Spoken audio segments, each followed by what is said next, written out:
Good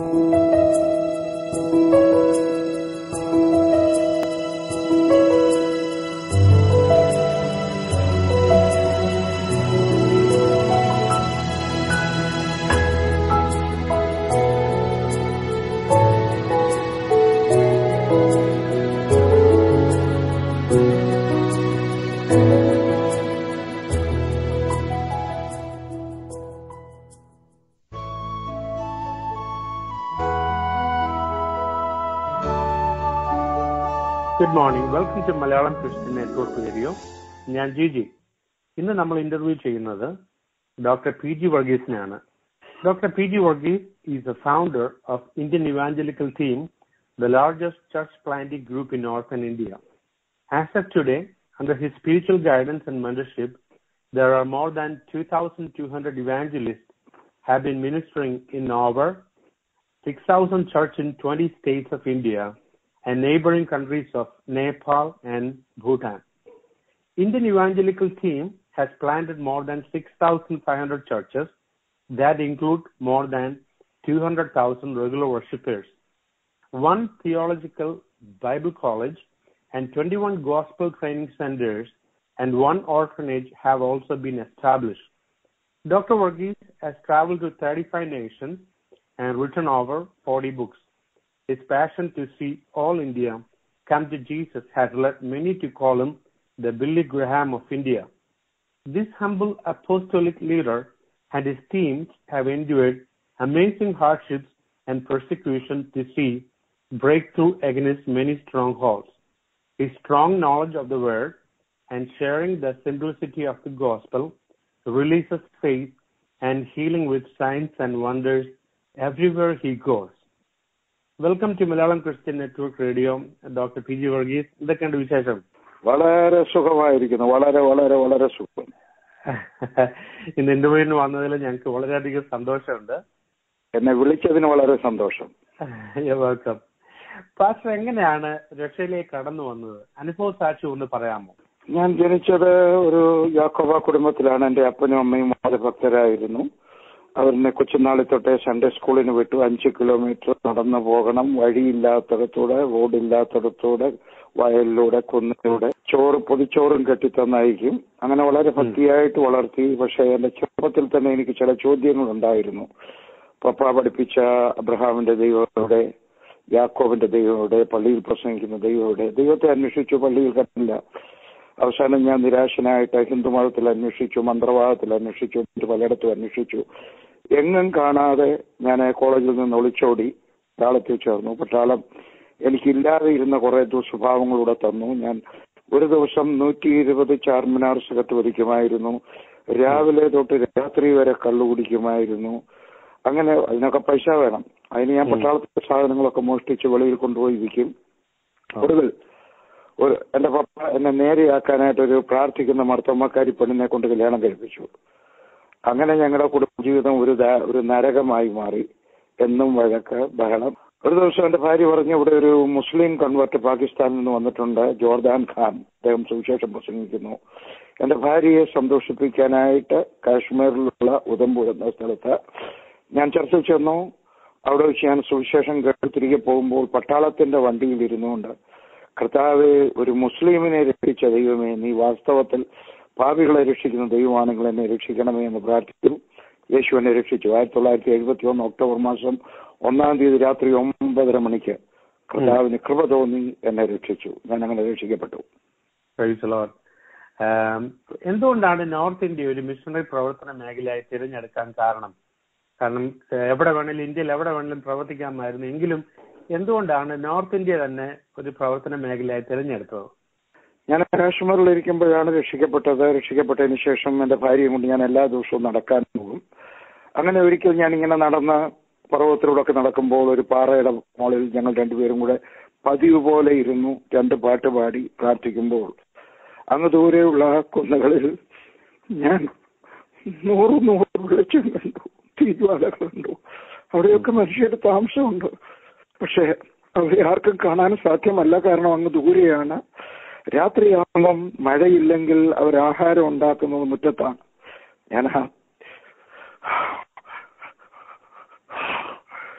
ഞാൻ ആ തീജ്വാലകൾ കാണുകയായിരുന്നു. പെട്ടെന്ന് എന്റെ ഹൃദയത്തിൽ ദൈവത്തിന്റെ ആത്മാവ് സംസാരിച്ചു. ഞാൻ പറഞ്ഞില്ലേ, ആ കാണുന്ന ഓരോ തീനാളത്തിന്റെയും പുറകിൽ ഒരു കുടുംബമുണ്ട്. ആ കുടുംബത്തിൽ 10-15 പേരുണ്ട്.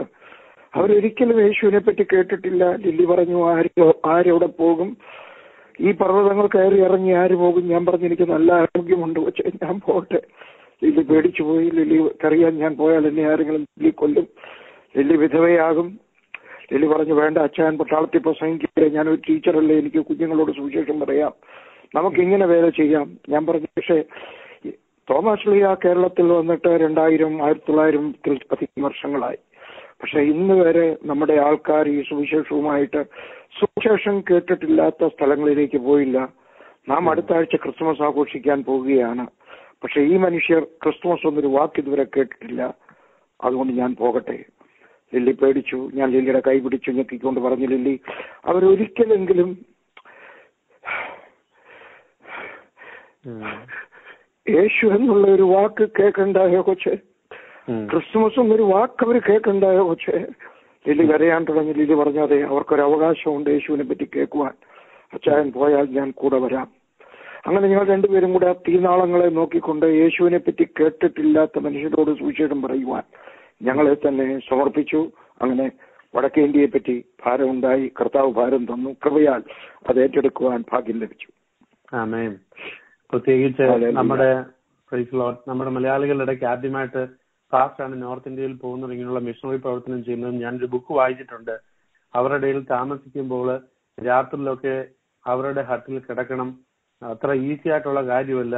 അത്ര വലിയ ശുചീകരണമോ വലിയ കാര്യങ്ങളൊന്നും ഇല്ലാതെ തന്നെ അവിടെ കിടക്കണം, അവരോടൊപ്പം ജീവിക്കണം. എന്നാലേ അവർക്ക് യേശുവിനെ പറ്റി കേൾക്കാൻ സാധിക്കത്തുള്ളൂ, അല്ലേ? അതെ അതെ. ഒന്ന് തിരുത്തിക്കോട്ടെ, ഞാനല്ല ആദ്യമായിട്ട് പോകുന്നു. എന്നേക്കാൾ മുമ്പ് ഇറ്റാർസി കുര്യൻ തോമസ് പോയിട്ടുണ്ട്. എന്നേക്കാൾ 2-3 വർഷത്തിന് മുമ്പ് രാജസ്ഥാനിലെ തോമസ് മാത്യു പോയിട്ടുണ്ട്. എന്നേക്കാൾ 2-3 വർഷത്തിന് മുമ്പ് രാജസ്ഥാനിലെ ബ്രദറുകാരൻ M.A. തോമസ് പോയിട്ടുണ്ട്. എന്റെ പാസ്റ്റർ മല്ലപ്പള്ളിക്കാരൻ PM തോമസ് എന്നേക്കാൾ 10 വർഷത്തിന് മുമ്പ് കാശ്മീരിൽ വന്നതാണ്. പിന്നെ അതിനുശേഷം കാശ്മീരിൽ ചെന്ന മൂന്നാമത്തെ സുവിശേഷ വേലക്കാരൻ ഞാനാണ്. ഇന്ത്യൻ ഇവാഞ്ചലിക്കൽ ടീമിന്റെ പ്രവർത്തനത്തെ പറ്റി ഒന്ന് വിശദീകരിക്കാമോ? ഞങ്ങൾക്കൊരൊറ്റ ജോലിയേ ഉള്ളൂ. സുവിശേഷം കേട്ടിട്ടില്ലാത്തവരോട് സുവിശേഷം പറയുക, സഭകളില്ലാത്ത സ്ഥലങ്ങളിൽ സഭകൾ സ്ഥാപിക്കുക. എന്നാൽ ഇത് ചെയ്തുകൊണ്ടിരിക്കുമ്പോൾ തന്നെ നമുക്ക് ചില ബൈ പ്രൊഡക്ട്സ് എന്ന് പറയുന്നത് പോലെ മറ്റു പലതും ചെയ്യേണ്ടി വരും. അതിലൊന്നാണ് അനാഥശാല. ഞങ്ങൾക്ക് 5-6 അനാഥശാലകളുണ്ട്, പെൺകുട്ടികളുടെയും ആൺകുട്ടികളുടെയും. അതിന്റെ കൂടെ വരുന്നതാണ് ബൈബിൾ സ്കൂൾ. വരുന്നവരെ ട്രെയിനിങ് ചെയ്യാനായിട്ട് ഞങ്ങൾക്ക് 8 ബൈബിൾ സ്കൂളും ഒരു ബൈബിൾ കോളേജും ഉണ്ട്.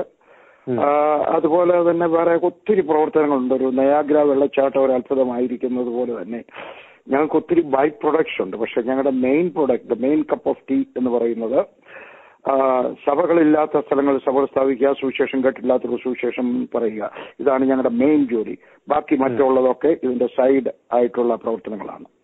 അപ്പൊ ഇന്ത്യൻ ഇവാഞ്ചലിക്കൽ ടീമിന്റെ പ്രവർത്തനം എന്നാ പാസ്റ്റർ തുടങ്ങിയത്? ഞാൻ 1971 ഒക്ടോബർ മാസം 1-ാം തീയതി രക്ഷിക്കപ്പെട്ടു.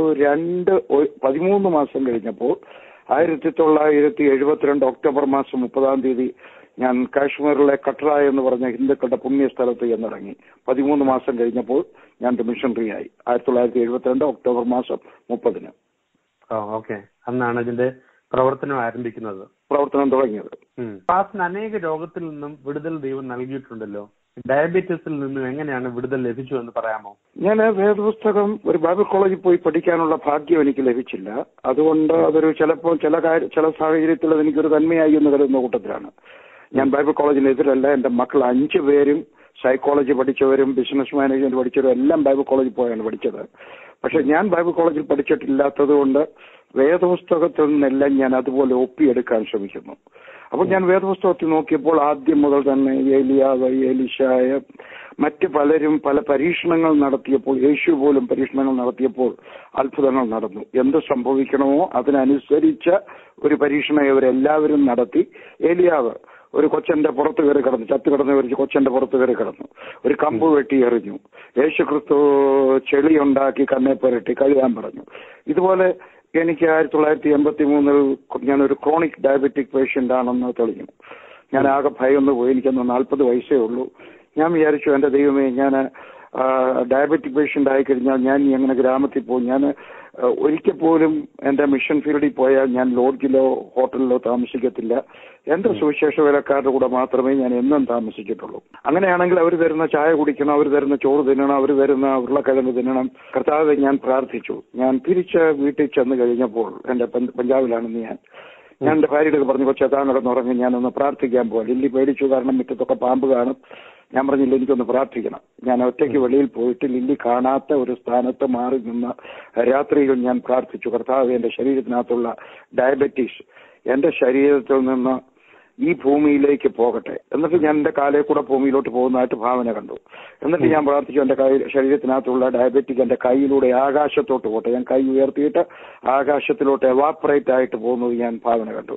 എന്നിട്ട് ഞാൻ അവിടെ ഉണ്ടായിരുന്ന ചെടിയെ പിടിച്ചുകൊണ്ട് പറഞ്ഞു, കർത്താവ് യേശുവിന്റെ നാമത്തിൽ എന്റെ ശരീരത്തിനകത്തുള്ള ഈ ഡയബറ്റിക് എന്റെ ശരീരത്തിൽ നിന്നും ഈ ചെടിയിലേക്ക് പോകട്ടെ, യേശുവിന്റെ നാമത്തിൽ എന്ന് പറഞ്ഞ് ഞാൻ തിരിച്ചു വന്നു. അടുത്ത ദിവസം ഞാൻ ലാബറട്ടറി ചെന്നിട്ട്, അവിടെ ഒരു കരുനാഗപ്പള്ളിക്കാരി, ഒരു ആനിയാണ് പഞ്ചാബിലെ ലാബറട്ടറിയിലുള്ളത്. അവൾ എന്റെ രക്തമെടുത്ത് പരിശോധിച്ചു. എന്നിട്ട് പറഞ്ഞു, അയ്യോ കർത്താവിന്റെ ദാസൻ, ഇത് ഭയങ്കര ക്രോണിക് ഡയബറ്റിക് പേഷ്യന്റ് ആണ്. ഞാൻ പറഞ്ഞു, ഞാൻ നാളെ വരാം. ആ കൊച്ചു പറഞ്ഞു, എന്നും വരണ്ട, മാസത്തിലൊരിക്കൽ വന്നാൽ മതി. ഞാൻ പറഞ്ഞു, എനിക്ക് അത്ഭുതം കിട്ടുന്നത് വരെ ഞാൻ വരും.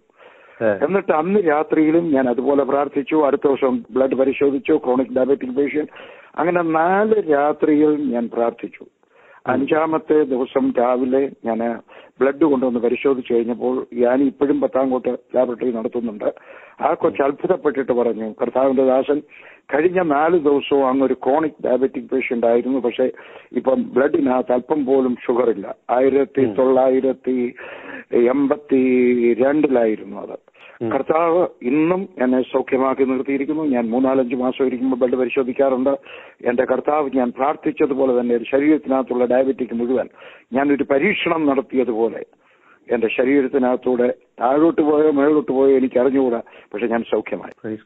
തീർച്ചയായിട്ടും അനേകർക്ക് ഈ ഒരു സാക്ഷ്യം അവർക്ക് അനുഗ്രഹമാവും. ദൈവം അവരുടെ ജീവിതത്തിൽ ഒരു വിടുതൽ ലഭിക്കട്ടെ, നൽകട്ടെ. പാസ് വളരെ ഡിസിപ്ലിൻ ആണെന്ന് കേട്ടിട്ടുണ്ട്. ഈ ക്യാരക്ടർ എങ്ങനെയാണ് സുവിശേഷ വേലയെ സ്വാധീനിച്ചിട്ടുള്ളത്? ഞാനൊരു മഹാമടിയനായ മനുഷ്യനായിരുന്നു. എന്റെ പപ്പ എന്നെ പല പ്രാവശ്യം ശപിച്ചിട്ടുണ്ട്. വാ കൊണ്ട് പന്നൻ എന്ന് പറഞ്ഞിട്ടൊക്കെ ഒത്തിരി എന്നെ ശപിച്ചിട്ടുണ്ട്. കാരണം ഞാൻ ഒരു ജോലിയും ചെയ്യാത്ത ഒരു മനുഷ്യനായിരുന്നു.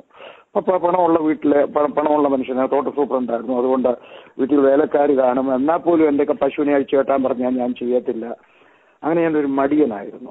പട്ടാളത്തിൽ ചെന്നത് എനിക്ക് പ്രയോജനമായി. അത് കഴിഞ്ഞ് ഞാൻ വേദപുസ്തകം പഠിച്ചു വന്നു കഴിഞ്ഞപ്പോഴാണ് ഞാൻ നോക്കിയപ്പോഴാണ് അനുഗ്രഹം പ്രാപിച്ചവരെല്ലാവരും രാവിലെ എഴുന്നേൽക്കുന്നു. അനുഗ്രഹം പ്രാപിച്ചവരെല്ലാവരും ഡിസിപ്ലിൻഡ് ആയിരുന്നു. അബ്രഹാം, ഏലിയാവ്, ദാവീദ്, പൗലോസ്, യേശുക്രിസ്തു. ഞാൻ മുമ്പ് പറഞ്ഞത്, ഞാൻ ഒരു ബൈബിൾ കോളേജിൽ നിന്നോ ഒരു ദൈവദാസനെ കണ്ടോ അല്ല വളർന്നത്. അതൊക്കെ നല്ലതാണ്.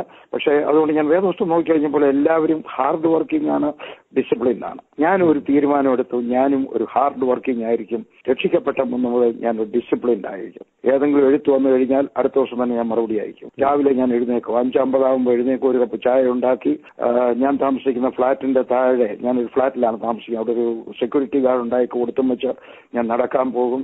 അങ്ങനെ എല്ലാ വിധത്തിലും ഡിസിപ്ലിനായി. ഞാൻ ആത്മാർത്ഥമായിട്ട് വിശ്വസിക്കുന്നത്, ഏതെങ്കിലും ഒരു മൂവ്മെന്റ് ആരംഭിക്കുന്ന മനുഷ്യൻ ഡിസിപ്ലിൻഡ് അല്ലെങ്കിൽ ഒരിക്കലും ആ മനുഷ്യന് ഒരു സക്സസ്ഫുൾ എസ്റ്റാബ്ലിഷ് ചെയ്ത ഒരു പ്രവർത്തനത്തിന് ആരംഭം കൊടുക്കാൻ സാധിക്കത്തില്ല. അതുകൊണ്ട് ഞാൻ ഉണ്ടാക്കിയെടുത്തു. എന്റെ ദൈവം എന്നെ സഹായിച്ചു. ഡിസിപ്ലിൻഡ് ആയിരിക്കുന്നു കൃപയാൽ ഈ 73ാമത്തെ വയസ്സിൽ. പാസ് വളരെയധികം ഡിസിപ്ലിൻ ആണ്. പ്രത്യേകിച്ച് ഞാൻ ബുക്കിലൊക്കെ വായിച്ചിട്ടുണ്ട്. എങ്ങനെയാണ് സാധാരണ പാസിന്റെ ഒരു ഐഡിയൽ ഡേ? ഇപ്പൊ പാസ് പറഞ്ഞ് രാവിലെ 5:50 എണ്ണിക്കും. ഒരു ഐഡിയൽ ഡേ ജസ്റ്റ് ഒന്ന് പറയാമോ? ഞായറാഴ്ച ഒഴിച്ച് ബാക്കിയുള്ള ദിവസങ്ങളിലെല്ലാം രാവിലെ 5:50 എഴുന്നേൽക്കുന്നു. ഒരു കപ്പ് ചായ ഉണ്ടാക്കി സെക്യൂരിറ്റി ഗാർഡിന് കൊടുക്കുന്നു. എന്നിട്ട് ഞാൻ നടക്കാൻ പോകുന്നു. ഞാൻ കുടിക്കത്തില്ല. നടക്കാൻ പോകുന്നു. തിരിച്ചു വന്നതിന് ശേഷം ഒരു കപ്പ് കട്ടൻ ചായ ഉണ്ടാക്കിക്കൊണ്ടിരിക്കും. 2-3 ഡിവോഷൻ വായിക്കും. വേദപുസ്തകം വായിക്കും. അതിനുശേഷം ബ്രേക്ക്ഫാസ്റ്റ് കഴിക്കും. ബ്രേക്ക്ഫാസ്റ്റ് കഴിഞ്ഞിട്ടാണ് കുളിയൊക്കെ. ബ്രേക്ക്ഫാസ്റ്റ് കഴിഞ്ഞ് വെച്ച് കുളിച്ച് ഓഫീസിൽ പോകുന്നു, അല്ലെങ്കിൽ ഇരുന്ന് എഴുതുന്നു. ഉച്ചയ്ക്ക് ചോറുണ്ണുന്നു. ഞാൻ ഉച്ച കഴിഞ്ഞിട്ട് ഉറങ്ങാറില്ല. കർത്താവിന്റെ ദൈവദാസന്മാരുടെ അടുക്കലൊക്കെ ചോദിച്ചാൽ പറയും വിശ്രമിക്കുവാണെന്ന് പറയും. ഏത് മല ചുമ്മയും വെച്ചാ വിശ്രമിക്കുന്നത് എനിക്കറിയാൻ വയ്യ. വിശ്രമം എന്നൊരു വാക്ക് എന്റെ വേദപുസ്തകത്തിനകത്ത് കാണുന്നില്ല. ഞാൻ എന്റെ ജീവിതത്തിനകത്തും എന്റെ ഡിക്ഷണറിയിലും വിശ്രമം എന്നൊരു വാക്കില്ല. തന്നെയല്ല, മെഡിക്കലായിട്ട് പറഞ്ഞാൽ ഉച്ച കഴിഞ്ഞിട്ട് ഉറങ്ങിയാൽ ബാഡ് കൊളസ്ട്രോൾ കൂടുമെന്നാണ്. അതുകൊണ്ട് ഞാൻ ഉറങ്ങാറില്ല, ഇന്നും ഉറങ്ങിയില്ല. അപ്പം അങ്ങനെ രാത്രി ഒരു 10:30 വരെ ഞാൻ കഠിനാധ്വാനിയായിട്ട് ജോലി ചെയ്യും, ഭാര്യയോട് കൂട്ടിയിരുന്ന് ആഹാരം കഴിക്കും, എന്നിട്ട് ഞാൻ കിടക്കയിലേക്ക് പോകും. ഞങ്ങളുടെ വീട്ടിൽ വേലക്കാരില്ല, അതുകൊണ്ട് ലില്ലി അടുക്കളയിലെ കാര്യങ്ങളൊക്കെ ഒതുക്കിയതിന് ശേഷം കതവൊക്കെ അടച്ചുമച്ച് വരും. ലില്ലി വരുന്നത് വരെ ഞാൻ നോക്കിയിരിക്കും. 11 മണിയാകുമ്പോൾ ലില്ലി വരും. എന്നിട്ട് ഞങ്ങൾ രണ്ടുപേരും കൂടെ 1-2 പാട്ട് പാടുന്നു, കൈകോർത്ത് പിടിച്ച് പ്രാർത്ഥിക്കുന്നു, എന്നിട്ട് കിടന്നുറങ്ങുന്നു. കർത്താവ് നല്ല ഉറക്കം തരുന്നു. അതെ, ഞാൻ മിക്കവാറും വീട്ടിൽ കാണത്തില്ല. ഞാൻ എന്നും യാത്രയിലാണ്. യാത്രയിലായിരിക്കുമ്പോഴും ഇതുപോലെ വളരെ ധൃതിയായിട്ട് ജോലി ചെയ്യാൻ കർത്താവ് കൃപ തരുന്നു. അതാണ് പ്രധാനപ്പെട്ട ഒരു കാര്യം, ഡിസിപ്ലിൻ ലൈഫ്. അതെ, അനേക ചർച്ചുകൾ പുതിയതായി പ്ലാൻ ചെയ്യാൻ സാധിക്കുന്നുണ്ടല്ലോ. എങ്ങനെയാണ് ഇതിന് സാധിക്കുന്നത്? പ്രത്യേകിച്ച് ഇപ്പൊ നോർത്ത് ഇന്ത്യയിലാണെങ്കിലും ഇന്ത്യയുടെ പല ഭാഗത്തും അനേക ചർച്ചകൾ പുതിയതായി പ്ലാൻ ചെയ്തുകൊണ്ടിരിക്കുന്നു. ഒത്തിരി ചർച്ചകൾ പ്ലാൻ ചെയ്തിട്ടുണ്ട്. അത് നമ്മുടെ ലിസണേഴ്സിന് അതൊരു എൻകറേജ്മെന്റ് ആവും. അതിനെ പറ്റി ഒന്ന് പറയാമോ? ഒരു സഭ സ്ഥാപിക്കണമെങ്കിൽ എനിക്ക് പണ്ടൊക്കെ പറയായിരുന്നു, ഇന്ന സ്ഥലം ഹാർഡ് ഏരിയ ആണ്, ഇന്ന സ്ഥലം ഹാർഡ് ഏരിയ ആണെന്ന് ആളുകൾ പറയാറുണ്ടായിരുന്നു. പക്ഷെ ഞാൻ ഒരിക്കലും അത് വിശ്വസിക്കുന്നില്ല. ഹാർഡ് ഏരിയ ഉണ്ട്. ഞങ്ങളുടെ തന്നെ വേറെ സ്ഥലത്ത് ചിലടത്ത് ഞങ്ങൾക്ക് എളുപ്പം സഭകൾ സ്ഥാപിക്കപ്പെടുന്നു, ചിലടത്ത് വളരെ പതുക്കെയാണെങ്കിലും സഭകൾ സ്ഥാപിക്കപ്പെടുന്നു. പക്ഷെ ഹാർഡ് ഏരിയ എന്നൊരെണ്ണം കാണത്തില്ല. കാരണം ദൈവത്തിന്റെ പരിശുദ്ധാത്മാവ് കൂടെ ഉണ്ടെങ്കിൽ നമ്മൾ പോകുന്നിടത്തൊക്കെ കർത്താവ് ആത്മാക്കളെ തരും, ചില കൂടുതൽ കഷ്ടപ്പെട്ട് വേല ചെയ്തിരുന്നാലും. അപ്പം നമ്മൾ ഒരു ചർച്ച് പ്ലാൻ ചെയ്യാൻ ഉണ്ടായിരിക്കേണ്ട അത്യാവശ്യ ഘടകങ്ങൾ, ഒന്ന്, നമ്മൾ പോകുന്ന സ്ഥലത്തെ ആളുകളെ സ്നേഹിക്കാനുള്ള കഴിവുണ്ടായിരിക്കണം. ഞാൻ ആളുകൾക്ക് പറയും, നിങ്ങൾക്ക് ഈ നോർത്ത് ഇന്ത്യയിലുള്ള ആളുകളെ അവർ തോട്ടികളാകാം, താഴ്ന്ന ജാതിക്കാരാകാം, ദളിതരായിരിക്കാം, ചത്ത മൃഗങ്ങളെ എടുക്കുന്നവരായിരിക്കാം, അവരെ ആരോ ആയിക്കൊള്ളട്ടെ, അവരെ സ്നേഹിക്കാൻ നിങ്ങൾക്ക് കഴിയുന്നില്ലെങ്കിൽ, സ്വന്തം സഹോദരനെ പോലെ നിങ്ങൾക്ക് സ്നേഹിക്കാൻ കഴിയുന്നില്ലെങ്കിൽ ദയവ് ചെയ്ത് ഇങ്ങോട്ട് വരരുത്. തിരുവല്ലയിലോ എറണാകുളത്തോ കോട്ടയത്തോ വേണം താമസിച്ചാൽ മതി. ഒന്ന്, നമുക്ക് ആളുകളോടുള്ള സ്നേഹം, അതാണ് അതിന്റെ yard stick. If you cannot love the people, don't go as A missionary, B back at home. അപ്പൊ ഒന്ന്, നമുക്ക് ആളുകളെ സ്നേഹിക്കാനുള്ളത്. ഞാൻ ആദ്യം പോയത് ദൈവം എനിക്ക് തോന്നുന്നത് തോട്ടികളെയായിരുന്നു. 18 പേര്. ഞാൻ ആദ്യം പോയ ദിവസം തന്നെ എന്നെ വീട്ടിൽ വിളിച്ചുകൊണ്ട് പോയത് ഒരു ഭിക്ഷക്കാരനായ തോട്ടിയായിരുന്നു. തോട്ടി എന്ന് പറഞ്ഞാൽ കക്കൂസിലെ മലം കോരി കൊട്ടയ്ക്കകത്ത് വെച്ച് ദൂരെ കൊണ്ട് കളയുന്ന ജാതികൾ. ഞാൻ ആ മനുഷ്യന്റെ വീട്ടിൽ പോയി താമസിച്ചു. അദ്ദേഹം തന്ന ചോറുണ്ടു, അദ്ദേഹം തന്ന കിടക്കയിൽ കിടന്നു. രാവിലെ പോകാൻ നേരം അദ്ദേഹത്തിന്റെ ഭിക്ഷ കിട്ടിയ ഒരു പിടി പണം എന്റെ കയ്യിൽ വാരി തന്നു. ഞാൻ വീട്ടിൽ കൊണ്ട്, എനിക്ക് വാങ്ങിക്കാൻ പ്രയാസം ഉണ്ടായിരുന്നു, കാരണം എന്റെ അപ്പൻ ഒരു തോട്ടം സൂപ്രണ്ടാണ്. ഞാൻ പട്ടാളത്തിലൊരു ഉദ്യോഗസ്ഥനായിരുന്നു. പാവങ്ങൾക്ക് വല്ലതും കൊടുക്കുന്നതല്ലാതെ ഒരിക്കലും ഞങ്ങൾ വാങ്ങിച്ച് ശീലമുള്ളവരല്ല. പക്ഷേ ആ മനുഷ്യൻ തന്ന രൂപ പോലും ഞാൻ വാങ്ങിച്ചു വീട്ടിൽ കൊണ്ടുപോയി. അതുകൊണ്ട് ആ മനുഷ്യനെ ഞാൻ സ്വന്തം സഹോദരനെ പോലെ സ്നേഹിച്ചു. അവരുടെ വീട്ടുകാരെ സ്നേഹിച്ചു. അവരുടെ കുഞ്ഞുങ്ങൾ ഞങ്ങളുടെ വീട്ടിൽ വന്ന് കിടക്കുമായിരുന്നു. ഞങ്ങളുടെ വീട്ടിൽ നിന്ന് ഞങ്ങളുടെ പ്ലേറ്റിനകത്തും ചോറുണ്ണുമായിരുന്നു. അവരെ സ്നേഹിച്ചത് കാരണം ലില്ലി അവരെയൊക്കെ വിളിച്ചിട്ട് അവരെ എഴുതാനും വായിക്കാനും പഠിപ്പിച്ചു. അവരുടെ കുഞ്ഞുങ്ങളെ അകത്ത് കുളിമുറി വിളിച്ചുകൊണ്ട് പോയിട്ട് അവരുടെ തലയിലെ പേനിനെ കൊന്നിട്ട് അവരുടെ തുണി കഴുകി അവരുടെ തുണിയാലുള്ള കൂറപ്പേനിനെ തിളച്ച വെള്ളത്തിനകത്തിട്ട് കൊന്നുകളഞ്ഞും വെച്ച് അവരെ കുളിപ്പിച്ച് എണ്ണയും പുരട്ടി തിരിച്ചു വിട്ടു. അങ്ങനെ 18 പേര് സ്നാനപ്പെട്ടു. ഒരു വർഷത്തിനകത്ത് ഞങ്ങൾ 100 പേരെ സ്നാനപ്പെടുത്തി. അപ്പോൾ ഒന്ന്, അവരെ സ്നേഹിക്കാനുള്ള കഴിവ്. 2, കഠിനാധ്വാനി. 3, മാതൃകയുള്ള ഒരു ക്രിസ്തീയ ജീവിതം. ഇത് 3 ഉണ്ടെങ്കിൽ ആത്മഭാരത്തോടെ നമ്മൾ വേല ചെയ്യുമ്പോൾ നമുക്ക് ആത്മാക്കളെ കിട്ടും എന്നാണ് എന്റെ അനുഭവം. എനിക്കറിയാവുന്ന, ഞാൻ മാത്രമല്ല, എന്നെ പോലെ അറിയാവുന്ന ഞങ്ങളുടെ സംഘടനയിൽ തന്നെ വേറെ പലരും. എന്റെ ഒരു സുവിശേഷകാരന്റെ കാര്യം പറയാം. ഇടുക്കിക്കാരനായ ഒരു EJ ജോണി എന്ന് പറയുന്ന ഒരു ചെറുപ്പക്കാരൻ എങ്ങനെയോ എന്നെ പറ്റി കേട്ടു എന്റെ കൂടെ പ്രവർത്തിക്കാനായിട്ട് വന്നു കഴിഞ്ഞ് എന്റെ കൂടെ 10 മാസം താമസിച്ചു. അദ്ദേഹത്തിന് ഹിന്ദി അറിയത്തില്ല, 10ാം ക്ലാസ് പോലും പഠിച്ചിട്ടില്ല. പക്ഷെ അദ്ദേഹം പ്രാർത്ഥിച്ചിട്ട് ഇങ്ങനെ പറഞ്ഞു, കർത്താവേ, ഞാൻ ഒരിക്കലും ഈ നാട്ടിൽ നിന്ന് തിരികെ പോകത്തില്ല. മലയാളികളെ പോലെ ഞാൻ മുണ്ടുടുക്കുകയോ രസമോ സാമ്പാറോ ഉണ്ടാക്കുകയോ ചെയ്യത്തില്ല. ഞാൻ പഞ്ചാബികളുടെ നാട്ടിൽ പഞ്ചാബിയെ പോലെ ജീവിക്കും എന്ന് പറഞ്ഞുകൊണ്ട് അദ്ദേഹം അത് പ്രവർത്തിച്ചു. 3 വലിയ സഭകൾ സ്ഥാപിക്കാൻ അദ്ദേഹത്തിന് സാധിച്ചു. ഇന്നും അദ്ദേഹത്തിന്റെ സഭ പഞ്ചാബിലെ ഏറ്റവും വലിയ സഭകളിൽ ഒന്നാണ്, പത്താംകോട്ട്. എന്താ കാര്യം? അദ്ദേഹം പറഞ്ഞു, ഞാൻ തിരികെ പോകത്തില്ല, സാമ്പാറോ രസമോ ഉണ്ടാക്കത്തില്ല, മലയാളികളുടെ മുണ്ടുടുക്കത്തില്ല, പൈജാമായും പാൻറ്റും ഇട്ടുകൊണ്ട് നടക്കും. അതുകൊണ്ട് അദ്ദേഹത്തിന് നല്ല 3 സഭകൾ സ്ഥാപിക്കുവാൻ കർത്താവ് സഹായിച്ചു. അപ്പൊ വലിയ ആത്മഭാരം, കഠിനാധ്വാനം, മാതൃകയുള്ള ഒരു ക്രിസ്തീയ ജീവിതം, ഇത്രയും ഉണ്ടെങ്കിൽ കർത്താവ് സഭകൾ തരുമെന്നാണ് എന്റെ വിശ്വാസം. തീർച്ചയായിട്ടും അത് ഏറ്റവും ഒരു എസൻസ് ആയിട്ടുള്ള അഡ്വൈസ്. അത് ഒരു ചർച്ചിന്റെ വളർച്ചയുടെ പ്രധാനപ്പെട്ട ഘടകം എന്താണ്? ചില ചർച്ചുകൾക്ക് വളരെ വർഷങ്ങളായിട്ടും പുതിയ മെമ്പേഴ്സിനെ കിട്ടുന്നില്ലല്ലോ. അങ്ങനെയുള്ള ചർച്ചുകൾ എന്താണ് ചെയ്യേണ്ടത്? എന്റെ നോട്ടത്തിൽ, ഞാൻ ഒരു ബൈബിൾ സ്കൂളിൽ പോയി പഠിച്ചിട്ടില്ല. ചർച്ച് പ്ലാനിങ്ങിനെ പറ്റി എനിക്ക് അറിയത്തില്ല. ഈ ക്ലാസ് എടുക്കാനേ അറിയത്തുള്ളൂ, ഞാൻ പഠിച്ചിട്ടില്ല. ഞാൻ ക്ലാസ് എടുക്കുന്നത് എന്റെ അനുഭവത്തിൽ നിന്നാണ്. ഞാൻ കട്രായിൽ ചെന്നിട്ട് 18 പേര് രക്ഷിക്കപ്പെട്ട് കഴിഞ്ഞപ്പോൾ അധികം പേരും ഞങ്ങൾ ഈ ഈ പഠിപ്പിച്ച കുഞ്ഞുങ്ങളും ബാക്കിയുള്ളവരൊക്കെ അവരുടെ മാതാപിതാക്കളുമായിരുന്നു. അവരെ ഞങ്ങൾ ഉടനെ തന്നെ പഠിപ്പിച്ചു, നിങ്ങൾ പോയിട്ട് സുവിശേഷം പറയണം, നിങ്ങൾ രക്ഷിക്കപ്പെട്ടതുപോലെ നിങ്ങളുടെ അപ്പനും അമ്മയും രക്ഷിക്കപ്പെടണം, നിങ്ങളുടെ അമ്മാച്ചന്മാർ രക്ഷിക്കപ്പെടണം. അപ്പോൾ എന്റെ ഉപദേശം ഇതാണ്, ഞാൻ പഠിച്ചു വെച്ചിരിക്കുന്ന ഇതാണ്, equip your believers to be an evangelist. നമ്മളുടെ ഓരോ വിഷയം, പക്ഷെ ഇന്നത്തെ ഒത്തിരി ദൈവദാസന്മാരെ അത് ചെയ്യത്തില്ല. കാരണം രോഗികളെ കൊണ്ടുവന്നാട്ടെ ഞാൻ പ്രാർത്ഥിക്കാം. നിങ്ങൾക്ക് എന്തുകൊണ്ട് പ്രാർത്ഥിച്ചുകൂടാ? അവരെ കൊണ്ട് പ്രാർത്ഥിക്കാൻ പഠിപ്പിക്കുക, അവരെ സുവിശേഷം പറയാൻ പഠിപ്പിക്കുക. അവരോരോരുത്തരും ആരോടെങ്കിലും ഒരാൾ, ഞാൻ രക്ഷിക്കപ്പെടുന്ന ഒരാളിന് കൊടുക്കുന്ന 5 ഉപദേശമുണ്ട്. രക്ഷിക്കപ്പെടുന്ന അന്ന് തന്നെ, അന്ന് ഒത്തില്ല എങ്കിൽ ചില സാഹചര്യത്തിൽ ഒത്തില്ല എന്ന് വരാം, പക്ഷെ സ്നാനപ്പെടുന്നതിന്റെ അന്ന് ഞാൻ 5 ഉപദേശം കൊടുക്കും. 1, എല്ലാ ദിവസവും ഏതോസവും വായിക്കുക, പ്രാർത്ഥിക്കുക. 2, പാപത്തിൽ നിന്നും പാപ കാരണങ്ങളിൽ നിന്നും അകന്നു നിൽക്കുക. 3, വിശുദ്ധന്മാരുമായിട്ടുള്ള കൂട്ടായ്മ ഉണ്ടായിരിക്കുക. 4, ഇമ്പോർട്ടന്റ്, നിങ്ങൾ മറ്റൊരാളിനോട് യേശുവിനെ പറ്റി എല്ലാ ദിവസവും പറയുക. 5 ദശാംശം കൊടുക്കുക. അപ്പൊ എല്ലാ ദിവസവും നമ്മൾ സുവിശേഷം പറയാൻ നമ്മുടെ വിശ്വാസികളെ പഠിപ്പിച്ചാൽ, രോഗികൾക്കായിട്ട് പ്രാർത്ഥിക്കാൻ അവരെ പഠിപ്പിച്ചാൽ സഭ വളരും.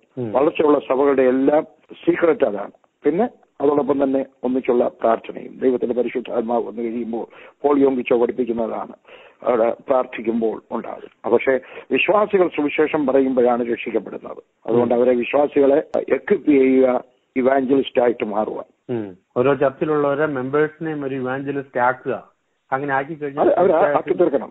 അങ്ങനെ ആക്കിയാൽ ചർച്ചകൾക്ക് വളർച്ച ഉണ്ടാകും എന്നുള്ളതാണ് നമ്മളിപ്പോ കേട്ടത്. ഇന്ന് നമ്മളോടൊപ്പം ഉള്ളത് ഡോക്ടർ PG വർഗീസ് ആണ്. ഇന്ത്യൻ ഇവാഞ്ചലിക്കൽ ടീമിന്റെ short term, long range and medium term plans ഒന്ന് പറയാമോ? ഞങ്ങളുടെ ഷോർട്ട് ടേം, യേശുവിനെ പറ്റി കേട്ടിട്ടില്ലാത്തവരോട് യേശുവിനെ പറ്റി പറയുക. ദിവസം ഒരാളിനോടെങ്കിലും യേശുവിനെ പറ്റി പറഞ്ഞിരിക്കണം. അതാണ് ഷോർട്ട് ടേം.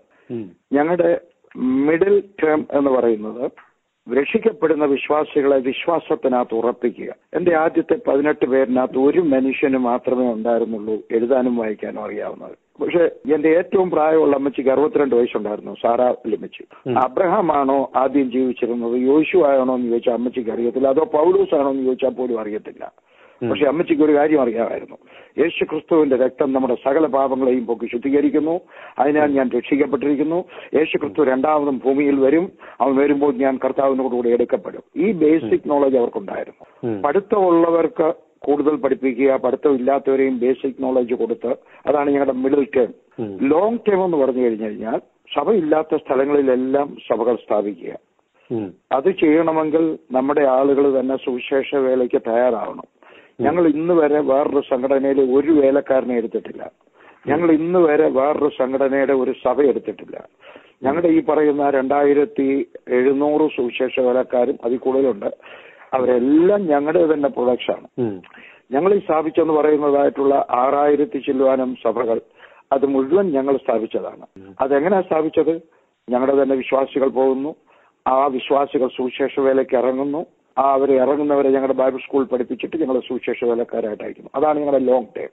1, യേശുവിനെ പറ്റി എല്ലാ ദിവസവും എല്ലാവരോടും പറയുക, യേശുവിനെ പറ്റി കേട്ടില്ലാത്തൊരു കേൾക്കട്ടെ. മിഡിൽ ടേം എന്ന് പറയുന്നത് കർത്താവായ യേശു ക്രിസ്തുവിന്റെ വിശ്വാസം, അപ്പോസ്തോലികമായ വിശ്വാസം, വേദപുസ്തകത്തിന്റെ ഉപദേശം വിശ്വാസികളെ പഠിപ്പിച്ചിരിക്കുക. ലോങ് ടേം, സഭകളില്ലാത്ത സ്ഥലങ്ങളിൽ സഭകളെ സ്ഥാപിക്കുക, അതിന് തയ്യാറായി വരുന്നവരെ ട്രെയിൻ ചെയ്ത് അയക്കുക.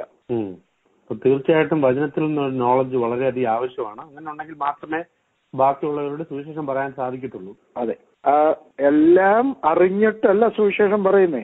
സുവിശേഷം പറഞ്ഞു വരുമ്പോഴാണ് പഠിച്ചു വരുന്നേ. അതെ, എല്ലാം പഠിച്ചിട്ടോ സുവിശേഷം പറയാമെന്ന് വിചാരിച്ചാൽ നടക്കത്തില്ല. അപ്പം അതെ, ഞാൻ രക്ഷിക്കപ്പെട്ടതിന്റെ അന്ന് രാത്രി തന്നെ അടുത്തുള്ള മണിമലക്കാരൻ ഒരു കുഞ്ഞിരാമൻ ഉണ്ടായിരുന്നു. കുഞ്ഞിരാമന്റെ ചെന്നിട്ട് പറഞ്ഞു 4 കാര്യം പറഞ്ഞു. 1, യേശു ക്രിസ്തു എന്നെ രക്ഷിച്ചു, നിങ്ങളും ഭാവിയാണ്, ലോകത്തിലുള്ളവരെല്ലാം ഭാവിയാണ്, നിന്നെയും യേശു രക്ഷിച്ചു. ഇത്രയും കാര്യം പറഞ്ഞു. അപ്പൊ പറഞ്ഞു വരുമ്പോൾ നാം കൂടുതൽ പഠിച്ചു വരും. അതെ, കൂടുതൽ പറയുമ്പോൾ കൂടുതൽ നോളജ് ഉണ്ടാവും. അതെ. 40-ൽ പരം ബുക്കുകൾ എഴുതിയിട്ടുണ്ടല്ലോ. എങ്ങനെയാണ് ഒരു പുതിയ ബുക്ക് എഴുതുവാൻ ഇൻസ്പിറേഷൻ ലഭിക്കുന്നത്? 50-ലധികം പുസ്തകങ്ങൾ, 50-ലധികം പുസ്തകങ്ങൾ എഴുതാനുള്ള കൃപ വലിയ ദൈവം തന്നു. ഞാനധികം പഠിച്ചിട്ടില്ല, ഞാൻ 10ാം ക്ലാസ്സിൽ പഠിച്ചിട്ടുള്ളൂ. അപ്പൊ ഞാൻ രക്ഷിക്കപ്പെടുന്ന സമയത്ത് കേരളം വിട്ടിട്ട് തന്നെ 11 വർഷം കഴിഞ്ഞായിരുന്നു. ഞാൻ ആദ്യത്തെ പുസ്തകം എഴുതുമ്പോൾ 20 വർഷം കഴിഞ്ഞപ്പോഴാണ് ഞാൻ എഴുതാൻ തുടങ്ങിയപ്പോൾ മലയാള ഭാഷയോടുള്ള ടച്ച് പോലും പോയി. ഞാൻ മലയാളം ബൈബിൾ വായിക്കാറില്ലായിരുന്നു, ഇംഗ്ലീഷും ഉറുദുവും ഹിന്ദിയും ഒക്കെയാണ് വായിക്കുന്നത്. പക്ഷെ ഒരു ദിവസം ദൈവത്തിന്റെ ആത്മാവിന്റെ ഒക്കെ പറഞ്ഞു, മനുഷ്യപുത്ര എഴുന്നേറ്റ് എഴുതുക. അപ്പോൾ പ്രസംഗിക്കാൻ ദൈവം വിളിക്കുന്നത് പോലെ തന്നെ പരിഭാഷപ്പെടുത്താനുള്ളതും ദൈവത്തിന്റെ ഒരു ശുശ്രൂഷയാണ്, പുസ്തകം എഴുതുന്നതും ഒരു ശുശ്രൂഷയാണ്. അപ്പം ദൈവം തന്ന ഒരു കൃപയാണ്. പക്ഷെ ഇങ്ങനെ ചിന്തിച്ചുകൊണ്ടിരിക്കുമ്പോൾ ദൈവത്തിന്റെ ആത്മാവ് എനിക്കൊരു ആവശ്യബോധം തരും, ഇന്ന വിഷയത്തിൽ ഒരു പുസ്തകം എഴുതണം. അതുപോലെ തന്നെ പ്രസംഗിച്ചുകൊണ്ടിരിക്കുമ്പോഴായിരിക്കും എന്റെ ചിലപ്പോൾ എന്റെ മനസ്സിനകത്ത് വരുന്നത് ഇതൊരു പുസ്തകമാക്കി എഴുതിയാൽ ക്രിസ്തീയ സമൂഹത്തിന് പ്രയോജനപ്പെടുന്നതായിരിക്കും. അങ്ങനെ നമ്മുടെ മനസ്സിനകത്തൊരു ഇൻസ്പിറേഷൻ ഉണ്ടാകുമ്പോൾ ആ വിഷയത്തിൽ ഒരു പുസ്തകം എഴുതും. എന്റെ അടുത്ത കാലത്ത് എഴുതിയ പുസ്തകമാണ് ഉപവാസം എന്തിന് എങ്ങനെ. ഏറ്റവും വലിയ അപ്ലാസ് കിട്ടിയിട്ടുള്ള ഒരു പുസ്തകമാണ്. കാരണം അങ്ങനെ ഒരു വിഷയം അടുക്കിന് ഇന്ന് വരെ ആരും എഴുതിയിട്ടില്ല. അപ്പം അങ്ങനെ ഒരു പുസ്തകം എഴുതാനൊത്തു. പിന്നെ വേറൊന്ന് കഴിഞ്ഞ വർഷം പ്രസിദ്ധീകരിച്ചാണ് ദാവീദും 5 കല്ലും. ദാവീദ് എന്തിനാണ് 5 കല്ലെടുത്തത് അതിനെപ്പറ്റി വിശദീകരിച്ച് റിസർച്ച് ചെയ്ത് എഴുതിയിരിക്കുന്നു. അപ്പം നമ്മൾ പ്രസംഗിച്ചുകൊണ്ടിരിക്കുമ്പോൾ ദൈവത്തിന്റെ ആത്മാവ് കൃപ തരും. ആ കൃപ ആശ്രയിച്ച് എഴുതുന്നു. പക്ഷെ എന്റെ ലക്ഷ്യം ഒരിക്കലും ഇത് പണം ഉണ്ടാക്കാനായിരുന്നില്ല. ഇന്നും ഞാൻ എന്റെ പുസ്തകങ്ങളൊക്കെ മിക്കവാറും എല്ലാം പകുതി വിലയ്ക്കൊക്കെയാണ് കൊടുക്കുന്നത്. എന്റെ ഉദ്ദേശം വിശ്വാസികളെ എക്വിപ്പ് ചെയ്യുക, വിശ്വാസത്തിൽ ഉറപ്പിച്ച് ആത്മാക്കളെ നേടുവാൻ അവരെ പ്രാപ്തരാക്കിയെടുക്കുക. അപ്പൊ അതുകൊണ്ട് അതൊരു സക്സസ് ആയിട്ട് മാറി ദൈവം എന്നെ അനുഗ്രഹിച്ചിരിക്കുന്നു. ഏതൊക്കെ ഭാഷകളിൽ ബുക്ക് എഴുതിയിട്ടുണ്ട്? എന്റെ പുസ്തകം ഞാൻ മലയാളത്തിലും ഇംഗ്ലീഷിലും മാത്രമേ എഴുതാറുള്ളൂ. ഇത് പല ഭാഷകളിലോട്ട് പരിഭാഷപ്പെടുത്തിയിട്ടുണ്ട്. മറാഠി, ഒറിയ, പഞ്ചാബി, തെലുങ്ക്, കന്നഡ, അങ്ങനെ പല ഭാഷകളിലേക്കും പരിഭാഷപ്പെടുത്തിയിട്ടുണ്ട്. 2 ഭാഷകൾ എഴുതിയിട്ടുള്ളതാണ്. ഓക്കെ. ഇന്ന് ക്രിസ്ത്യൻസിന് ലോകത്തെല്ലായിടത്തും പല സ്ഥലങ്ങളിലും അവര് പീഡനം അനുഭവിച്ചുകൊണ്ടിരിക്കുകയാണ്. ഫാസ്റ്റിന് മിഷണറി പ്രവർത്തനം നടത്തുന്ന സ്ഥലങ്ങളിൽ നിന്നും എതിർപ്പുകളുണ്ടോ? എങ്ങനെയാണ് അതിനെ ഹാൻഡിൽ ചെയ്യുന്നത്? എന്റെ കർത്താവ്, എതിർപ്പ് മാത്രമേ ഉള്ളൂ. കൊയ്ത്തിനോടൊപ്പം തന്നെ അധ്വാനം ആവശ്യമാണ്. കൊയ്ത്തിനോടൊപ്പം തന്നെ കാല് മുറിയോ ഒക്കെ. പണ്ടേ കാലത്ത് എന്റെ കാലത്ത് ചെരുപ്പില്ലാത്ത കാലമാണ്. അപ്പൊ എന്ന് പറയുന്നത് പോലെ നമ്മൾ വേദപുസ്തകത്തിനകത്ത് യേശുക്രിസ്തുവിന്റെ കാലം മുതൽ നോക്കുമ്പോൾ തന്നെ 1ാം തലമുറയ്ക്ക് പീഡനം കൂടുതലാണ്. 2ാം തലമുറ വന്നു കഴിയുമ്പോഴാണ് അവരത് എൻജോയ് ചെയ്യുന്നത്. സഭ 3ാം തലമുറ കഴിഞ്ഞപ്പോഴാണ് സഭ എൻജോയ് ചെയ്യാൻ തുടങ്ങി. അപ്പൊ എന്ന് പറഞ്ഞ പോലെ ഞങ്ങൾ പോകുന്ന ആദ്യത്തെ സ്ഥലത്ത് തന്നെ എന്നെ കൊല്ലാൻ ഓടിച്ചിട്ടുണ്ട്. ഞങ്ങളുടെ തന്നെ വിശ്വാസികളെ വനത്തിൽ കൊണ്ടുപോയിട്ട് 2 കൈയും കൂടെ 2 മരത്തിലോട്ട് കൂട്ടിക്കെട്ടിയിട്ട് വെച്ച് കഴുത്ത് അറുത്ത് കൊന്നിട്ടുണ്ട്. കഴിഞ്ഞ വർഷത്തെ 2 വർഷത്തിന് മുമ്പുള്ള കാര്യമാണ് പറയുന്നത്. 61 വീട്ടുകാരെ അവരുടെ ഗ്രാമത്തിൽ നിന്ന് അടിച്ചിറക്കി വിട്ടു. പെൺകുട്ടികളെ റേപ്പ് ചെയ്യുന്നു. ഇതൊക്കെ നമ്മളൊരു കോമൺ ആണ്. പക്ഷെ നമ്മളെ വിശ്വാസികളെ വിശ്വാസത്തിനകത്ത് ഉറപ്പിക്കാമെങ്കിൽ അവരാരും, ഉദാഹരണത്തിന് പറഞ്ഞാൽ മിഷൻ എക്സ്പെർട്സ് പറയുന്നത് 100 പേരെ സ്നാനപ്പെടുത്തി കഴിഞ്ഞാൽ അവരിൽ 40 പേര് പിന്മാറിപ്പോയാലും അതൊരു ഹെൽത്തി ചർച്ച ആയിരിക്കും എന്നാണ്. 60 പേര് നിന്നാലും. പക്ഷെ ഞങ്ങളുടെ ഇന്ത്യൻ ഇവാഞ്ചലിക്കൽ ടീമിനകത്ത് 20% പോലും പോയിട്ടുള്ളതായിട്ട് ഞങ്ങൾക്ക് അറിയത്തില്ല കേട്ടോ. 10% പോയിട്ടുണ്ടോ എന്ന് പോലും എനിക്കറിയത്തില്ല. ചിലടത്തൊക്കെ പോയി കാണുമായിരിക്കും. പക്ഷെ ആസ് എ ഹോൾ പോകുന്നില്ല. കാരണം രക്ഷിക്കപ്പെടുമ്പോൾ തന്നെ ഞങ്ങൾ അവർ യേശുക്രിസ്തുവിനെ പറ്റിയുള്ള വിശ്വാസത്തിന്റെ സകലത, ഒരു പഠിത്തം ഉള്ളവരാണേലും ഇല്ലാത്തവരാണേലും അവരെ എല്ലാം പഠിപ്പിച്ചു. ഉദാഹരണത്തിന് ഞാൻ സൗരഭം കഴിഞ്ഞപ്പോൾ എനിക്ക് ആഴ്ചയിൽ 7 ദിവസം ഉള്ളതിനകത്ത് 6 ദിവസം വൈകിട്ടും 7ാമത്തെ ദിവസം ഞായറാഴ്ച പകൽ ആരാധനയുണ്ടായിരുന്നു. അപ്പൊ ഇതിനകത്തെല്ലാം അവരെ പഠിപ്പിച്ചുകൊണ്ടിരിക്കും. അപ്പൊ നമ്മൾ വിശ്വാസത്തിനകത്ത് പഠിക്കാമെങ്കിൽ അവരെ BPL കാർഡ് കാണിച്ചാലോ അല്ലെങ്കിൽ വേറെ ജോലി കിട്ടുമെന്ന് പറഞ്ഞു കഴിഞ്ഞാലോ, ചിലരൊക്കെ പോയെന്ന് വരും. എനിക്കറിയാം ചിലരൊക്കെ പോയിട്ടുണ്ട്. ഞങ്ങളുടെ സഭയിലല്ല വേറെ പലയിടത്തൊക്കെ പോയതായിട്ട് എനിക്കറിയാം. കേരളത്തിൽ പോയിട്ടുള്ളത് എനിക്കറിയാം. പക്ഷെ അവരെ വിശ്വാസത്തിൽ ഉറപ്പിക്കാമെങ്കിൽ പീഡനം വരുന്ന സമയത്തും അവർ ഉറച്ചു നിൽക്കുമെന്ന് തന്നെയാണ് എന്റെ വിശ്വാസം. മിഷണറി പ്രവർത്തനങ്ങൾക്ക് പങ്കെടുക്കാൻ താല്പര്യമുള്ളവർക്ക് പാസ്റ്ററിനുള്ള ഉപദേശം എന്താണ്? മുമ്പേ പറഞ്ഞത് തന്നെയാണ്. ഒന്ന്, നിങ്ങൾക്ക് ആ മനുഷ്യരെ സ്നേഹിക്കാൻ കഴിയുന്നില്ല എങ്കിൽ ഒരിക്കലും വരരുത്. കാരണം എന്തെങ്കിലും ഒരു ചെറുപ്പക്കാരൻ പറഞ്ഞു 20,000 രൂപ ശമ്പളമുണ്ട്, അത് വിട്ടും വെച്ച് സുവിശേഷ വേലയ്ക്ക് വരാൻ ആഗ്രഹിക്കുന്നു, എനിക്കൊരു PG വർഗീസ് ആയിത്തീരണം, എന്തോ ചെയ്യണം? ഞാൻ പറഞ്ഞു വളരെ ഈസി, എന്റെ ആ ജോലി ഞാൻ കളഞ്ഞാട്ടെ. എനിക്ക് 500 രൂപയായിരുന്നു 40 വർഷത്തിന് മുമ്പ്. നിനക്കിപ്പോ 20,000 രൂപയുണ്ട്. എന്റെ ആ ജോലി ഞാൻ കളയുക, സ്വത്തെല്ലാം കളയുക, ഞാനൊരു സ്ഥലം കാണിച്ചു തരാം, സുവിശേഷം കേൾക്കാത്ത ആരും ഇല്ലാത്തൊരു സ്ഥലത്ത് പോയി സുവിശേഷം വരിക. ഇന്ന് ഒത്തിരി പേർക്കും സാക്രിഫൈസ് എന്നുള്ളതൊരു വാക്കില്ല അവരുടെ വൊക്കാബുലറി. അവർക്കെല്ലാം ഇറങ്ങുമ്പോഴേ ഒരു ലാപ്ടോപ്പ് വേണം, ഒരു വണ്ടി, ഒരാൾക്ക് ഒരു സൈക്കിൾ കൊടുക്കാമെന്ന് പറഞ്ഞു സൈക്കിൾ വേണ്ട, തട്ടുള്ള വണ്ടി മതിയെന്ന്. എനിക്കത് മനസ്സിലായില്ല. കാറ് വേണമെന്നാ പറഞ്ഞ എന്റെ അർത്ഥം. അപ്പൊ സാക്രിഫൈസ് എന്നുള്ള ഒരു വാക്ക് നമ്മുടെ വൊക്കാബുലറിയിൽ നിന്ന് എവിടെ പോയിരിക്കും. നമ്മൾ കാണുന്നത് വലിയ കാറിനകത്ത് നടക്കുന്ന കോട്ടയത്ത് ഒരു തങ്കു ബ്രദറിനെയോ അല്ലെങ്കിൽ PG വർഗീസിനെയോ ഒക്കെയാണ്. പക്ഷെ അവരുടെയൊക്കെ ആരംഭം എങ്ങനെയായിരുന്നു? അതുപോലെ ഒരു ആരംഭത്തിന് ആരും തയ്യാറാവുന്നില്ല. അപ്പൊ ഞാൻ നിങ്ങളൊക്കെ പറയുകയാണ്, നിങ്ങൾ പോകുന്ന സ്ഥലത്തെ ജനങ്ങളെ അവരായിരിക്കുന്ന രീതിയിൽ അവരെ സ്നേഹിക്കാൻ കഴിയുന്നില്ലെങ്കിൽ സുവിശേഷ വേലയ്ക്ക് പോകരുത്. 2, ദൈവം തരുന്നതായിട്ടുള്ള കർത്താവിന്റെ വേല അത് എത്ര കഠിനമാണെങ്കിലും അത് ചെയ്യുവാൻ നിങ്ങൾ തയ്യാറല്ലെങ്കിൽ പോകരുത്. ഞാൻ 1971 ഒക്ടോബർ മാസം 1-ാം തീയതി രക്ഷിക്കപ്പെട്ടു. 1972 ജനുവരി മാസം 1-ാം തീയതി ഞാൻ ചർച്ചിൽ ചെന്നപ്പോൾ എന്റെ പാസ്റ്റർ CSIക്കാരനാണ് കാശ്മീരില്. അദ്ദേഹം പ്രസംഗിച്ചത് യോശുവ 1:16 വെച്ചുകൊണ്ടാണ്. നീ ഞങ്ങളോട് എന്ത് പറഞ്ഞാലും ഞങ്ങൾ അനുസരിക്കാൻ, നീ എവിടെ അയച്ചാലും ഞങ്ങൾ പോയിക്കൊള്ളാം. അദ്ദേഹം പറഞ്ഞു, ആര് ഈ വാക്യം ഇച്ചിരൂടെ കൂട്ടിപ്പറയും, കർത്താവെ നീ ഞങ്ങളെ എവിടെ അയച്ചാലും ഞങ്ങൾ പൊയ്ക്കോളാം, നീ എന്തെല്ലാം പറഞ്ഞാലും ചോദ്യം ചെയ്യാതെ അനുസരിച്ചോളാം. അതായിരുന്നു എന്റെ സമർപ്പണം. അങ്ങനെ സമർപ്പണം ഉണ്ടെങ്കിൽ ആളുകളെ സ്നേഹിക്കാൻ കഴിയുമെങ്കിൽ, കഠിനാധ്വാനത്തിനാണെങ്കിൽ എത്ര കഷ്ടതയാണെങ്കിലും മടങ്ങിപ്പോകാതെ അവിടെ തന്നെ നിൽക്കും എന്ന് താല്പര്യമുണ്ടെങ്കിൽ, തീരുമാനമുണ്ടെങ്കിൽ കർത്താവ് അനുഗ്രഹിക്കും. അതില്ലെങ്കിൽ ഞാൻ നിങ്ങളുടെയൊക്കെ പറയുന്ന ഒരു പൈനിയർ വർക്കിന് പോകരുത്. പൈനിയർ വർക്കിന് പോവുകയാണോ, ഈ തീരുമാനങ്ങൾ നിങ്ങൾക്കുണ്ടായിരിക്കട്ടെ.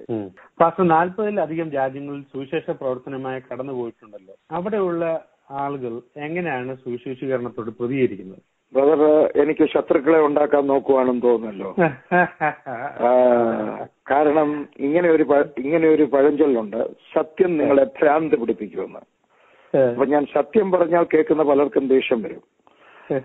നാം വെളിരാജ്യത്ത് ചെല്ലുമ്പോൾ ഞാൻ 2 വിധത്തിൽ പോയിട്ടുണ്ട്. ഒന്ന്, സുവിശേഷം കേട്ടിട്ടില്ലാത്തവരുടെ സുവിശേഷം പ്രസംഗിക്കാൻ പോയിട്ടുണ്ട്. മറ്റാരും പോയിട്ടില്ലാത്ത പല സ്ഥലങ്ങളിലും ഞാൻ പോയി വിദേശ രാജ്യങ്ങൾ പ്രസംഗിച്ചിട്ടുണ്ട്.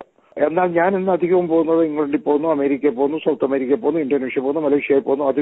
അധികം സഭകളിൽ സുവിശേഷം പ്രസംഗിക്കാനും മിഷൻ ചലഞ്ച് ചെയ്യാനുമായിട്ടാണ്. അവിടെയുള്ള സകലരും നമ്മളെ സഭ ചോദിക്കാതെ, നമ്മുടെ വിശ്വാസം ചോദിക്കാതെ മറ്റുള്ള ആൾക്കാർ നമ്മളെ സ്വീകരിക്കും. പക്ഷേ ശത്രുക്കളെ ഉണ്ടാക്കുകയാണ് ബ്രദറെ. മലയാളികളാണെങ്കിൽ ചോദിക്കും, ഞങ്ങളുടെ സഭക്കാരനാണോ എന്ന് ചോദിക്കും. നമ്മുടെ സഭക്കാരനെ സാഹിബിന് അങ്ങനെയില്ല. ഇവിടുന്ന് പോകുന്ന പെന്തിക്കോസ്റ്റുകാർ പോലും അമേരിക്ക ചെല്ലുമ്പം മെത്തഡിസ്റ്റുകാരുടെ അവിടെയും ആംഗ്ലിക്കൻകാരുടെ അവിടെയും പ്രസ്ബിറ്റേറിയൻകാരുടെ അവിടെയും അവിടെ ചെന്ന് പ്രസംഗിച്ച് രൂപ വാങ്ങിച്ചുകൊണ്ട് വരും. പക്ഷേ ഇവിടെ അവരുടെ സഭയിലോട്ടൊക്കെ ചെന്ന് കഴിഞ്ഞാൽ അവരുടെ സഭക്കാരല്ലെങ്കിൽ മാത്രമേ സ്വീകരിക്കത്തുള്ളൂ. അതെന്നെ വേദനിപ്പിക്കുന്നു. സാരമില്ല, എങ്കിലും എന്നെ സ്നേഹിക്കുന്ന ഒത്തിരി മലയാളികൾ സഭ നോക്കാതെ സഹായിക്കുന്നു. എനിക്ക് വരുന്ന രൂപയിൽ 82% രൂപ ഇന്ത്യക്കാരുടെയാണ്. 18% മാത്രമേ ഉള്ളൂ. ഞാൻ കള്ളം പറയത്തില്ല, കൊച്ചു കള്ളം പോലും പറയത്തില്ല, കള്ളം പറയുന്നതിനെതിരാണ് ഞാൻ. 18% മാത്രമേ എനിക്ക് സായിപ്പ്മാരുടെ പൈസയുള്ളൂ. ഈ 182 രൂപ തരുന്നതും സഭ നോക്കാതെ എന്നെ ഏൽപ്പിക്കുന്ന ഇന്ത്യക്കാരുടെയാണ്. പക്ഷെ വിദേശത്തോട്ട് ചെന്ന് കഴിയുമ്പോൾ അവിടെയുള്ള സഭകൾ, ആളുകളല്ല പറഞ്ഞ സഭകൾ, അവരുടെ സഭക്കാരെ മാത്രം സ്നേഹിക്കുന്നു.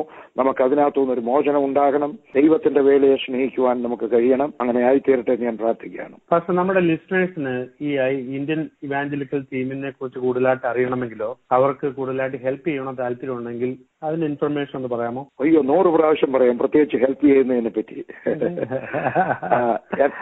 എന്റെ വെബ് പേജ് www.tgv.com tgv.com അടിക്കാമെങ്കിൽ ഞങ്ങളുടെ വേലയെ പറ്റിയുള്ള വിവരം കിട്ടും. എനിക്കൊരു ഇമെയിൽ അയക്കാമെങ്കിൽ ഞങ്ങളുടെ ഈ സാക്ഷ്യം, ഈ പറഞ്ഞതെല്ലാം കൂടെ ചേർന്ന ഒരു പുസ്തകം മലയാളത്തിൽ ഇംഗ്ലീഷിൽ അയച്ചു തരാം. എന്റെ ഇമെയിൽ ID വളരെ എളുപ്പമാണ് ഓർത്തിരിക്കാൻ. goodmorningindia@outlook.com. ഒന്നുകൂടെ പറയുന്നു, goodmorningindia@outlook.com. എനിക്കൊരു ഇമെയിൽ അയക്കുക, ഞാൻ അഡ്രസ് സഹിതം അയക്കുക. ഞാൻ നിങ്ങൾക്ക് എന്റെ ഒരു പുസ്തകം അയച്ചു തരാം. മാത്രമല്ല, ഞാൻ എല്ലാ ദിവസവും ഒരു ഡിവോഷൻ അയക്കുന്നുണ്ട്. എല്ലാ ആഴ്ചയിലും സുവിശേഷ വേലക്കാർക്ക് ഒരു ഡിവോഷൻ മെസ്സേജ് അയക്കുന്നുണ്ട്. എല്ലാ ദിവസവും ഒരു ബൈബിൾ പ്രോമിസ് അയക്കുന്നുണ്ട്. എല്ലാ ദിവസവും ഒരു ജോക്ക് അയക്കുന്നുണ്ട്. എനിക്കൊരു ഇമെയിൽ അയക്കുക, നിങ്ങൾക്ക് ഇതെല്ലാവർക്കും കിട്ടുന്നതായിരിക്കും. തീർച്ചയായിട്ടും അല്പസമയം ഞങ്ങൾക്ക് വേണ്ടി ചെലവഴിച്ചതിൽ, പ്രത്യേകിച്ച് മലയാളം ക്രിസ്ത്യൻ നെറ്റ്വർക്ക് ലിസണേഴ്സിന് ഇത് അനാനുഗ്രഹമാവും. അവരുടെ ജീവിതത്തിലെ ഒത്തിരി കാര്യങ്ങൾ ഇപ്പൊ പറഞ്ഞ പല ടിപ്സും നമ്മുടെയൊക്കെ മനസ്സിലിരിക്കുന്ന ഒരു ടിപ്സാണ്. വളരെയധികം നന്ദി. ഒരിക്കൽ കൂടെ ഞങ്ങൾ നന്ദി അറിയിക്കുന്നു. ഒരു സ്മോൾ തോട്ട് ഞാനൊന്ന് റീഡ് ചെയ്തോട്ട്, ഒരു ചെറിയൊരു സ്റ്റോറിയാണ്. William Carey, known as the father of modern mission, was a Baptist missionary who labored much for the people of India. Carey arrived in Bengal in early 1793 and worked in India for 41 years until he died in 1834. There were years of discouragement, debt, disease, deterioration of his wife's mind, death, but by the grace of God and by the power of the word, Carey continued and conquered for Christ. Besides translating scriptures, he published many grammar books and dictionaries for many Indian languages. He had been a college professor and had founded a college at Serampur. Few lives have achieved so much. Few indeed have been so entirely given to the will and work of God as was that of William Carey, cobbler, preacher, missionary, scholar, scientist, and the hero of the faith. Once again, Dr. P.G. Varghese, thank you for your time. ഞങ്ങൾക്ക് വേണ്ടി അല്പസമയം ചെലവഴിച്ചതിൽ വളരെയധികം നന്ദി. എനിക്ക് ഈ അവസരം തന്നതിന് നന്ദി. വില്യം കാരിയെ പറ്റി ഞാൻ ഒരു പുസ്തകം എഴുതിയിട്ടുണ്ട്. അദ്ദേഹം ഇത്രയും നാൾ പ്രവർത്തിച്ചെങ്കിലും 5 പേരെ മാത്രമേ അദ്ദേഹം സ്നാനപ്പെടുത്തിയുള്ളൂ. കാരണം വടക്കേ ഇന്ത്യ സുവിശേഷം കേൾക്കാൻ വളരെ ഹാർഡ് സോയിലായിരുന്നു. പക്ഷെ അദ്ദേഹം പ്രവർത്തിച്ചതും കണ്ണുനീരൊഴിച്ചതിന്റെയും ഫലമായിട്ടാണ് ഇന്ന് ഞങ്ങളും ബാക്കിയുള്ള മറ്റ് പല സംഘടനകളും പല സഭകളും ഇവിടെ കൊയ്ത്ത് നടത്തുന്നത്. അപ്പൊ നമ്മുടെ അധ്വാനം വൃഥാവല്ല. വില്യം കാരിയുടെ പുസ്തകവും നിങ്ങൾക്ക് എന്റെ കയ്യിൽ നിന്ന് വാങ്ങിക്കാം. എനിക്ക് അവസരം തന്നതിന് നന്ദി പറയുന്നു. God bless you. ദൈവം നിങ്ങളെ ശുശ്രൂഷയും റേഡിയോ ഒക്കെ അനുഗ്രഹിക്കട്ടെ. ഞാൻ ചിലപ്പോഴൊക്കെ കേൾക്കാറുണ്ട്. Thank you so much and have a blessed day. Thank you. God bless you. God bless you. God bless you, listeners. God bless you. Thank you.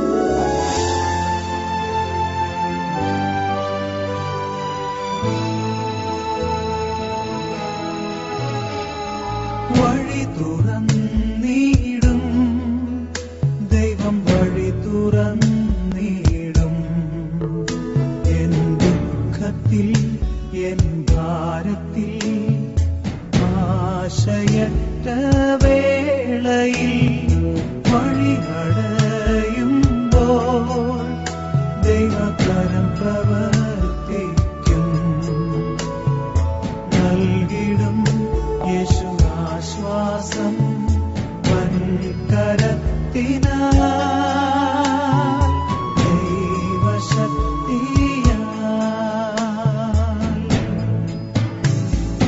യേശു എന്റെ ആത്മനാഥനെന്നും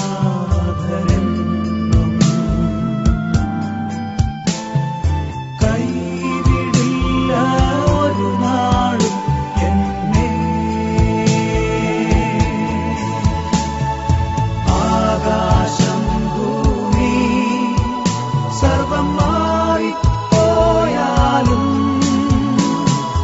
മാറില്ല നിന്ദയ എന്നിൽ. വഴി തുറന്നിടും ദൈവം, വഴി തുറന്നിടും. എൻ ദുഃഖത്തിൽ എൻ ഭാരത്തിൽ ആശയറ്റ വേളയിൽ വഴിയടയുമ്പോൾ ദൈവകരം പ്രവർത്തിക്കും. നൽകിടും യേശു ആശ്വാസം വൻകരത്തിനാൽ ദൈവശക്തിയാൽ.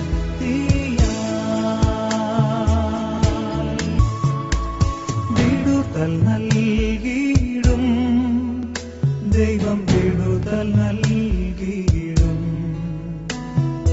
നീറുന്ന പ്രയാസത്തിൽ യേശു വിടുതൽ നൽകിടും. ആരുമാലംബം ഇല്ലാത്ത വേളകളിൽ തിരുമാർവിൽ എന്നെ മറച്ചുനാഥൻ ആശ്വാസം നൽകും, സഹായം നൽകും. യേശു എന്റെ ആത്മനാഥനെന്നും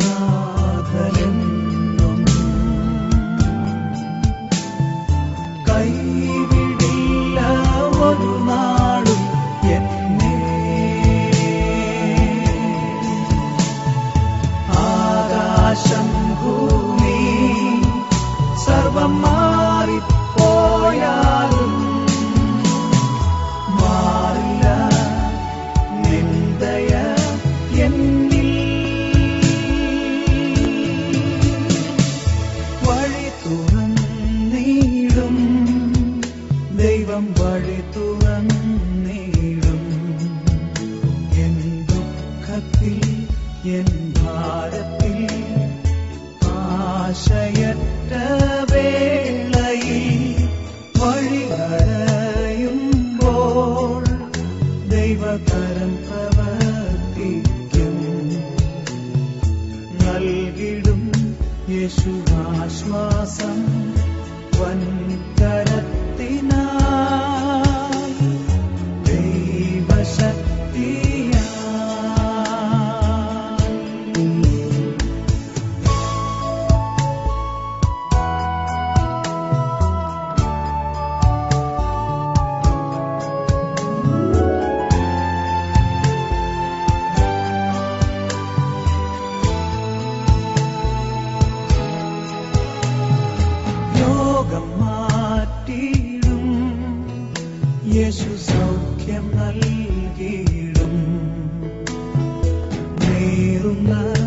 എൻ രോഗത്തിൽ യേശു സൗഖ്യം നൽകിടും. വേദന ദുരിതം സർവം കേറി വന്നാലും വചനമയച്ചു നാഥൻ നമ്മെ സൗഖ്യമാക്കിയിടും. ശക്തി നൽകിയിടും. യേശു എന്റെ ആത്മനാഥനെന്നും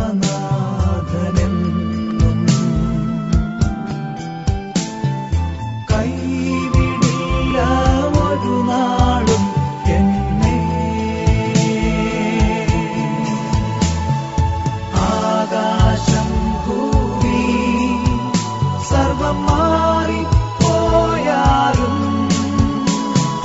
മാറില്ല നിന്ദയ എന്നിൽ. വഴി തുറന്നിടും ദൈവം, വഴി തുറന്നിടും. എൻ ദുഃഖത്തിൽ എൻ ഭാരത്തിൽ ആശയറ്റ വേളയിൽ വഴികളയുമ്പോൾ ദൈവകരം പ്രവർത്തിക്കും. നൽകിടും യേശു ആശ്വാസം വൻകരത്തിനാ.